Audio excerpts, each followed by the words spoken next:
Taip, tai Nerijau turbūt, jeigu ir neteko matyti, tai vis tiek nebus didelė naujiena pačiam. Dainius Dabašinskas viešai yra išsakęs mintį, kad Rusijos kaip valstybės žvalgyba yra stipriausia pasaulyje ir tai mes jaučiame Lietuvoje. Aš norėčiau šitą temą susijęti su kitais dalykais, labiau su informaciniais. Ar galim sakyti, kad Rusijos kaip valstybės informacinė sukurta sistema, pasaulinė ir vidinė jos, yra taip pat viena iš galingiausių arba galingiausia pasaulyje? Aš turiu menyje ir platų tinklą rusakalbės žiniasklaidos Europoje ir pasaulyje, palydovinius kanalus, kanalus anglų kalba ir panašiai. Na, aš manau, kad tai šitie tinklai du, kaip pats minė žvalgybinis ar informacinis, jie dėja dažnai yra ne taip paprastai atsiejami. Tai yra, jeigu stiprus yra tinklas, kuris užsiema analizę užsienio politikos procesų, monitoringų, paprastai ir informacinis tinklas, kuris skleidžia tam tikrą informaciją, politinę informaciją, jis yra taip pat stiprus. Ir jis stiprus yra, aš sakyčiau, nuo sovietinių laikų, nuo šaltojo karo laikų, kai, reiškia, Sovietų sąjunga savo ideologiniai politikai sukūrė didžiulį ir žiniasklaidos tą aparatą. Ir aš sakyčiau, kad stiprus yra institucinis tinklas, bet lygiai taip pat yra stipri ir žurnalistikos tradicija tam tikra. Kokia ta tradicija? Ir vat aš ypač noriu atkreipti dėmesį, kad ta tradicija yra tokia, ji nėra vakarietiška, ji yra rusiška ta prasme, sovietinė ta prasme, kad dažnai sunku atskirti objektyvią žurnalistiką nuo tam tikrų propagandinių momentų, niuansų ir dažnai politinė įtaka dalyvauja šituose procesuose. Žurnalistai dalyvauja bandant įtvirtinti rusiškos politikos principus, dabar jau vadinkime posovietinėje erdvėje. Bet iš kitos pusės tai tikriausiai yra natūralu, nes... Bet jeigu net natūralu, tai ar galim sakyti, kad tai yra viena stipriausių sistemų sukurtų? Nes, mes žinom amerikietišką sistemą, kuri pakankamai aktyvi nuo Hollywoodo produkcijos iki tarptautinių informacinių kanalų.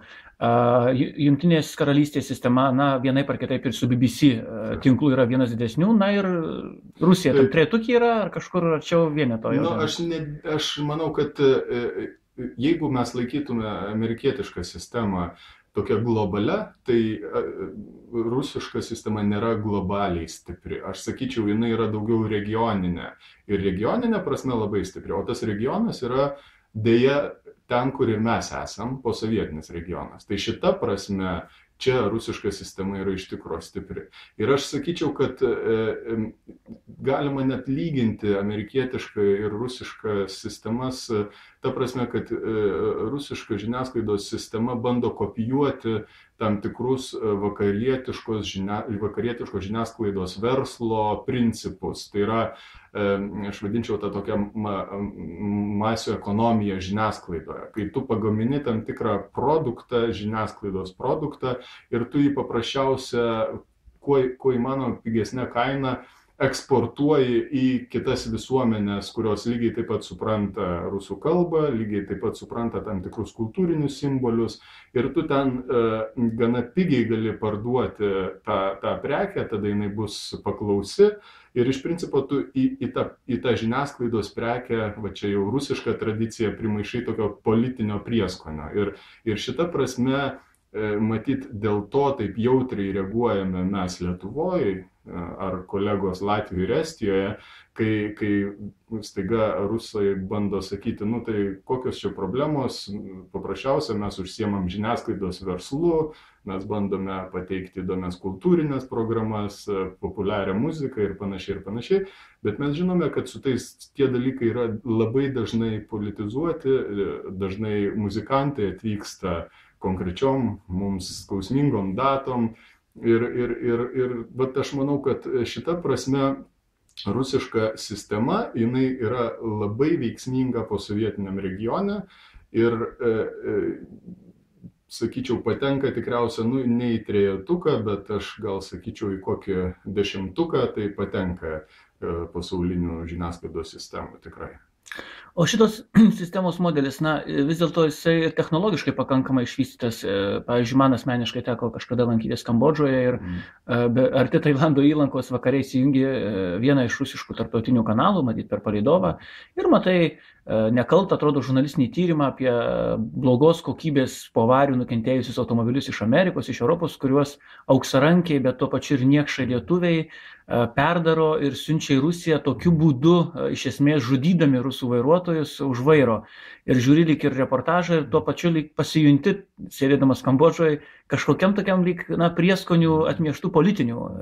Tai šitą prasme aš tik džiaugiuosi, kad tu nepatekai kokiais 2007 metais, kai buvo bronzinio kario įvykiai, tai tu ten pasijaustum kaip tam tikram kovos lauke tikriausia. Bet tai realybė yra tokia, taip yra rusų ta žiniasklaidos sistema dirba kabeliniais tinklais, dirba satelitiniais tinklais, yra visuotinis tas pateikiamumas tos medžiagos, bet aš sakyčiau, yra čia du niuansai, kai yra ekonominis niuansas ir yra, aš taip vadinčiau, politinių subsidijų niuansas. Kai šneku apie ekonominį niuansą, tai reikia suprasti, kad yra didžiulė rinka rusų kalbą mokančių ir rusų kultūrą suprantančių ar norinčių suprasti žmonių globaliai.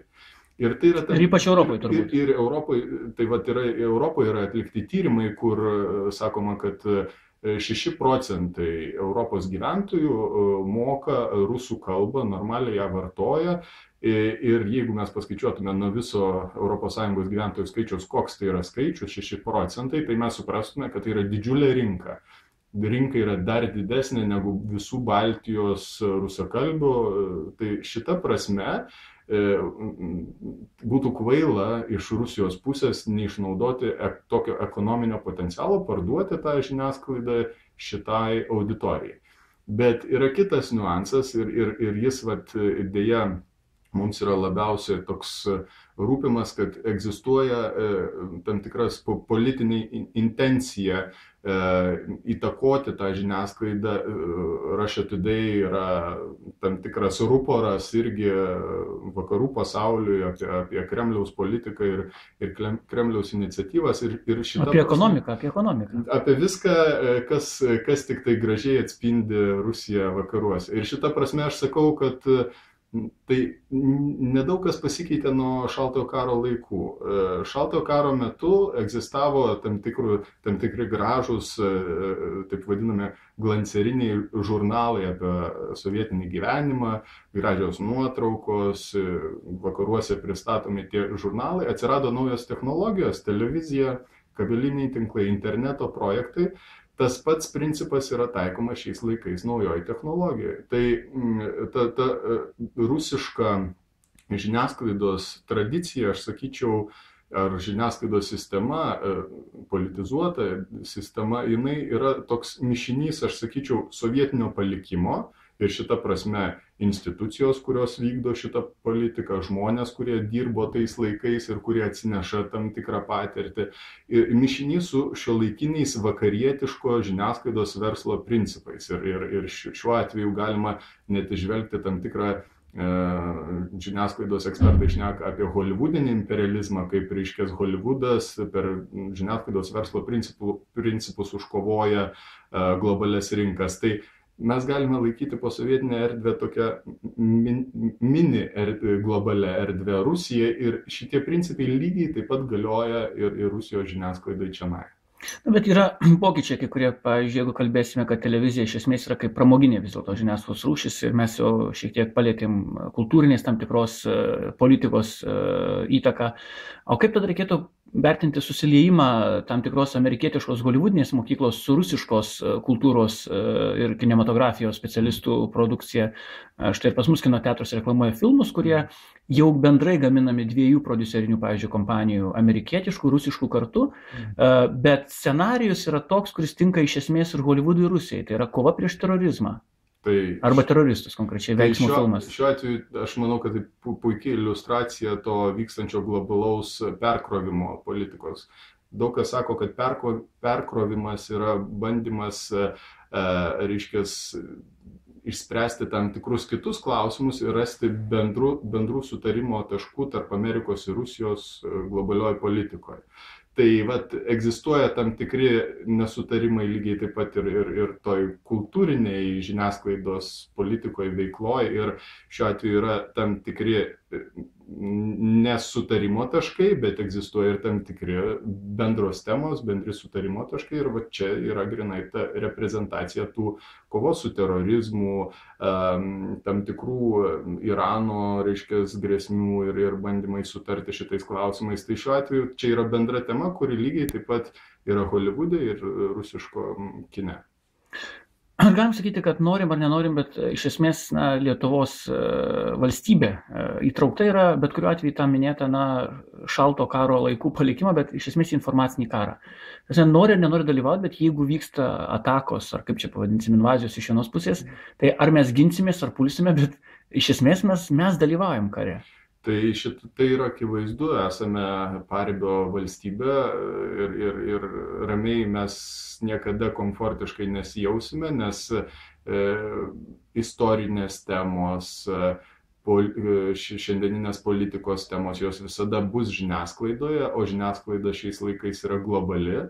Mes galime sėdėti Lietuvoje, turėti lietuvišką įsivaizdavimą apie istoriją ir politiką ir žiūrėti, ką rodo Rusijos kanalai apie istoriją. Ir tai mus nervuos, tai mus erzins, mes būsime paveikus šitam ir praktiškai tai bus tam tikras jau tokios informacinės politikos rezultatas. Tai šita prasme, tu komfortiškai jaustis negali šitoj situacijai, tu tik tai turi išmokti elgtis, kaip pats minėjai, informacinis karas, ten puolimai gynybą, turi išmokti elgtis proaktyviai, suvokti, kad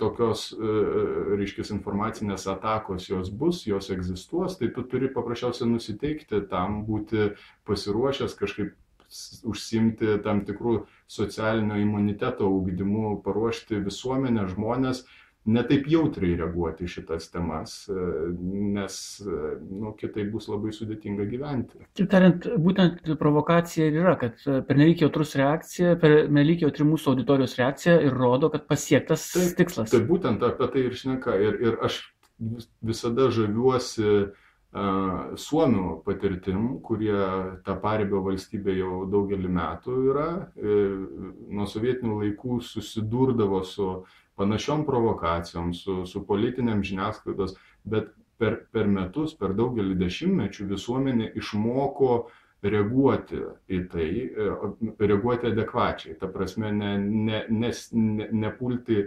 nesierzinti ir nepulti iš karto į kažkokius atsakus ar panašiai.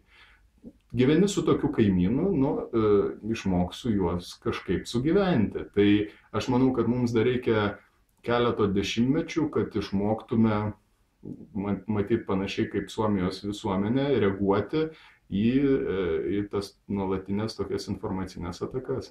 Ir paskutinis klausimas susijęs su pakankamai naujais dalykais Lietuvos žiniasklaidos rinkoje. Tai yra grynai ekonominiu aspektu. Delfi naujienų portalas turi jau kurį laiką rusišką versiją, paleido lenkišką versiją. 15 minučių portalas ir angliškos ir rusiškos versijos atsiradimai. Kaip tai vertinti? Be jokios abejonės informaciniai karai yra valstybių ir valdžių aukštesnio lygmens problemos. Kaip šitom žiniasklaidos priemonėm neatsidurti vėl lauke, nes mes puikiai suvokiam, kad tada ekonominiam modeliui bent jau Lietuvoje labai didelis problemos gali iškilti.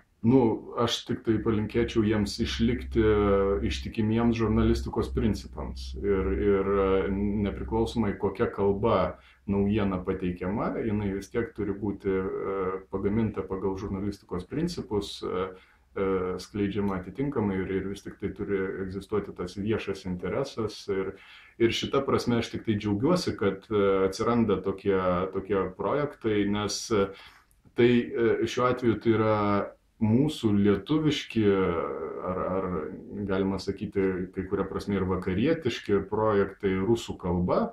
Ir jie yra mažiau įtakoti tos rusiškos žiniasklaidos tradicijos. Tai kalba tai nėra, aš sakyčiau, kažkoks simptomas, kad tai jau yra kažkaip politizuota. Tik forma. Čia yra tik forma, simptomas yra jau, kai žurnalistai ar žiniasklaidos savininkai persijama ta, kaip mes šnekame, rusiška tradicija. Tiek rusiško žiniasklaidos verslo tradicija, tiek rusiškos pačios žurnalistikos tradicija.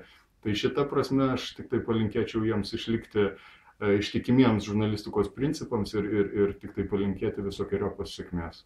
Ačiū už pokalbį. Ačiū Jums.